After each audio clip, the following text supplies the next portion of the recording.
world, bread is such a common bread. No matter how rich or how poor you are, you can travel the world. In the poorest parts and the richest parts, you're going to find some sort of bread.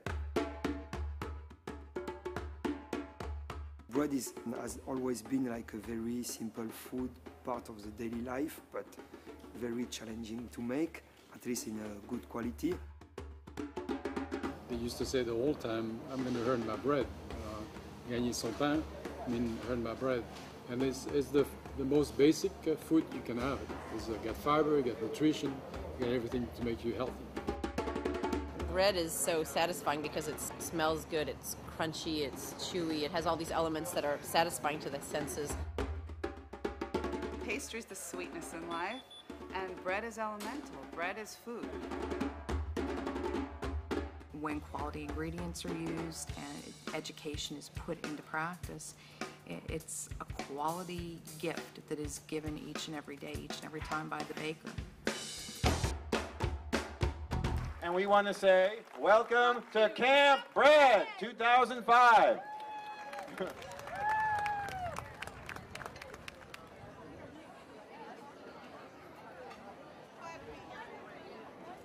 The Bread Bakers Guild of America is the only organization for artisan bakers in the United States. We are an educational organization, and our mission is education. Without us, there were a lot of people looking for a lot of information, and there were very few places to go for it. For interaction, the fraternity, for these artisan bakers, and for their community, the Guild provides that. In March of 2004, an idea was brought to the board by Patricia Kennedy, who is a longtime Guild member, of creating an event that would be educational, that would allow members to meet and discuss things about their craft and their industry, and to also have some fun, because this is a fun group of people. We're going to do some stretches. It's baker's calisthenics. We're going to reach down to our feet, and we're going to pick up our water bottle. Well, an event like this actually stops everyone from their daily routine and gets them to start the dialogue, and I think that furthers the knowledge in the industry, and it helps people to kind of notch up to the next level of information. It's really easy if you have a bakery, if you're a home baker, if you're a writer, or if you're an equipment person, to lose sight of the big picture, and this really gives us a chance to see the big picture and to refocus. Each group of two, you will take one dough tub. Each group of two. Okay? So 2 people, 1 dough tub. Alright? Then you put enough flour on your table and you put your dough very gently flat on your table. Alright? Then you go stretch it and you try to keep it as even as possible, okay? There is no other event like this where it's just truly this many people focused on artisan baking and all devoted to the same thing, all caring about the same thing, all in one place at the same time. My flour from the assortment of things going on here is absolutely amazing. I mean, we have classes on baker's percents, on pre-ferments, we have hands-on classes on whole grain bread, sourdoughs, beginner classes, advanced classes, decorative classes. At this point, the gluten has been stretching, slowly moving. We're starting to develop some alcohol. Eventually we're going to start to get some acidity in there. When we're developing dough in the mixing bowl, what we're doing is we're stretching the gluten and folding it on itself, stretching it and folding it, stretching it and folding it. And that's the way mixers work, especially these spiral mixers are very efficient at that. The reason I love teaching about bread is because I love making breads, I love baking. I was part of the team that was sponsored by the Bread Bakers Guild of America to go to the Coupe du Monde de la Boulangerie, big competition held every 3 years in Paris, the World Cup of Baking. And this is the second time the U.S. finished in first place. Now when you're using this technique, it's not a very easy, I wouldn't say it's a cut and dry technique. It's a natural desire to want to share what you know. And then you feed off of people learning from you and getting excited by what you're teaching them. And then they teach other people, hopefully, you know, and it goes down the line and you're sharing and educating the next batch of bakers. And the idea is, if you are interested in something that I'm doing, I'm more than happy to share with you, because one day I didn't know how to do it, and I had to learn from someone else. And I want to keep that alive, and I want to return what was given to me. What degree are you going to bake that at? 200? 250. What is a deck? Bottom 2 decks? What is that? 250. I've been really impressed with Camp Bread. The people are so diverse. You have everything from home bakers to people who own their own businesses, have major production, to, like us, we have very small production compared to these people. And to be able to work with somebody who's been on Team USA, it's just really great. Yeah, you can use chocolate chips if you want to. You can use whatever inclusions that work well for your clientele or the flavor profiles that they like. Bread across the country has benefited from the information that we've gotten from some of the teachers that are here now this weekend, because they are the best in the country. If you have good hand-shaping skills, then generally you can get by without pre-shaping breads. Exceptions, rye breads are often an exception, and I will say for these first 3 doughs, we will pre-shape them. I've been able to take the rye seminar with Jeffrey Hammelman, and it's really interesting to hear a little bit more about the fermentation of rye for a high percentage of rye flour in a dough and a lower percentage, and all the technical things about it, and also just the sort of tactile things. This is about where it wants to be. He's such a good teacher that I feel like I've got this whole new idea about rye now, and it'll really help me, and I can teach my staff a lot more about rye from the technical standpoint instead of just what we figured out by trial and error. It's not just what you learn, it's just the energy sort of builds and feeds off of all the passion that's collected in one place.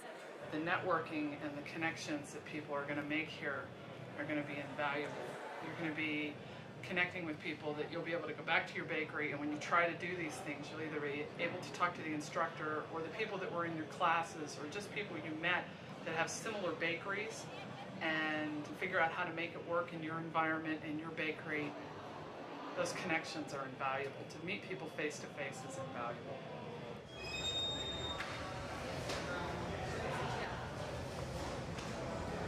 People are going back to more traditional type of food a little bit more natural, food with a better nutritional value, a dietetical value. Bread has something to do with our genetics and being part of our livelihood for the last 5,000 years. It's a food that has a lot of history, and I think we all feel this sort of kinship with the bakers that have come before us and those that are coming in the future, because to make good bread you really have to use these old-fashioned methods. Of course you can use very slick ovens and equipment, but really the handmade, slowly fermented products come out the best. Same goes for pastry. I think those traditional products like a great croissant that appeal to us are good because of all the the perfection of the flour and the butter balanced together, the crackly crust and the smell, and it's like you can go back at it every day and enjoy it. You divide it into thirds, so it's kind of like braiding it, then you lift up your loop and you pull the tail through it, and now we need to flip the loop to the right, flip it to the right. I chose a variety of different recipes. I wanted to show different techniques. I found some really old classical items that my father and my grandfather already used to do when I was in Switzerland. Bringing back some of these traditional items I think is great for an event like this, because it shows that bread baking has such a long tradition, and that every so often we need to look back and see how things were done 60, 100 years ago, and they knew a lot of stuff in those days. They just didn't quite understand how it works or weren't really able to put it down on paper. But my grandfather made sourdough bread, but he probably never knew about heterofermentative or homofermentative bacteria. He just tasted it and felt it, and if it was right, it was right. Otherwise, we worked on it. I think an event like this will help everybody to understand bread baking a lot better. Okay, I'm going to fold this one more time and then let it rest a little bit and spread it, huh? So what brought me here was to show how important is training for different employers and how important it is to keep your workforce updated and just keep them happy by knowing what exactly you do. It taught me how much respect I have for bakers. It's a horrendous, hard-working situation. Standing on my feet for so long, it was amazing, but it was very enjoyable. When I came this morning and I had to eat my breakfast that I made the day before, I really love it.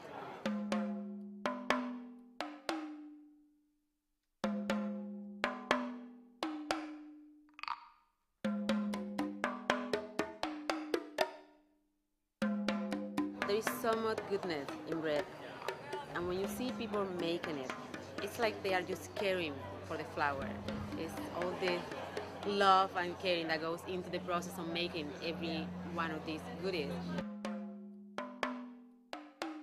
It's being able to work with your hands and to create something. I like being involved with the process and seeing something develop over time and put my own personality into it. I started out as a bread shaper, and just the experience of taking that dough and feeling it different each day, totally amazing. You look at a loaf of bread and it looks the same every day in a way, but it's different every day. Feel the difference? For the people who are producing it, they feel like they're doing something truly important with their lives, something that really connects with other people. You can see a result at the end of the day. You have an oven full of bread. You take it out of the oven, and you have this beautiful product in front of you that you're proud of. You're feeding people, especially in our community. It's so very small. People know who you are and what you do, and that they can trust your food. And that's great.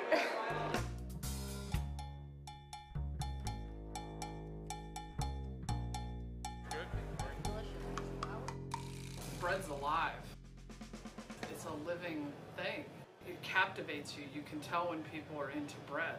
They can't even walk past it and not put their fingers on it and just touch it. There's a sort of childish delight that comes when you're dealing with live and biological processes. If I make a pre-ferment and come back to the bakery the next morning and the pre-ferment has risen, my feeling of satisfaction and amazement surprises me. The pre-ferment develops flavor and develops into a loaf. There's a huge amount of science. I'm big on science. I promote science with bread.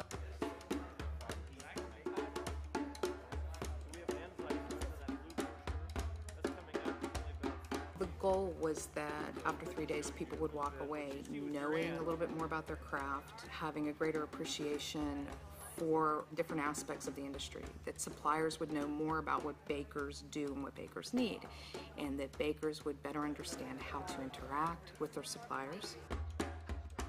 We wanted to open up the floodgates of trust with our ingredient providers and our equipment providers.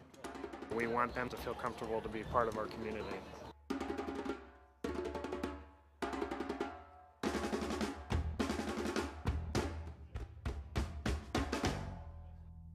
He only baked it for maybe 6 to 8 minutes. This is to set the outside.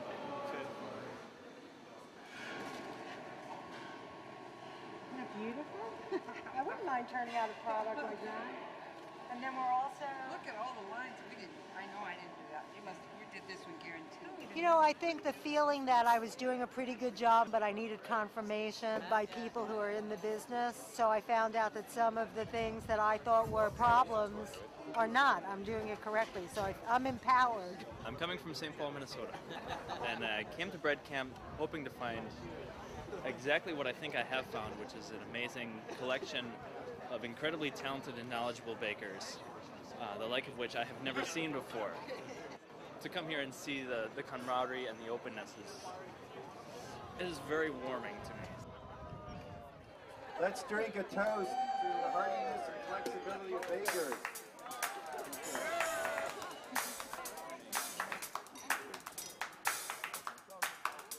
To me, the baker has always been near the top of the list of society's public servants. What makes the baker such an important person in society is his role as one who provides food, provides pleasure and nourishment, and through his offerings of bread, makes a daily statement that he upholds his tacit responsibility to be part of a fellowship with humanity. We're lucky to be bakers, doing this good work that requires our minds, hands, and hearts, because we have a lifelong opportunity to grow. For a few years, we learned the macro part of baking, the big rules about ingredients and methods, and then we enter into the micro realm, and we continue to learn and grow for as long as we choose. We're lucky to be bakers because we've chosen, consciously or not, to devote ourselves to work that may be unglamorous, but it is work that is tactile and fragrant and sharpens our bodies and minds. I think that the hands of a baker must be among the most sensitive of any in the world. It's easy to feel sometimes that one is working in a vacuum, completely cut off from fellow bakers. And yet, whenever we're involved with the bake, there are fellow bakers all over the world who are involved in their bake at that moment. We are truly connected and united by bread.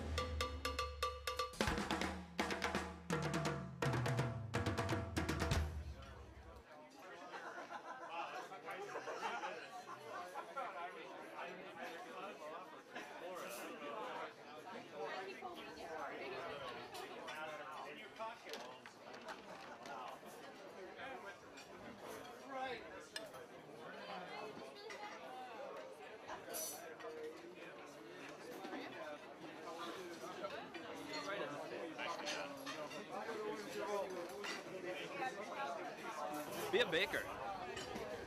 It's the best thing that you can do.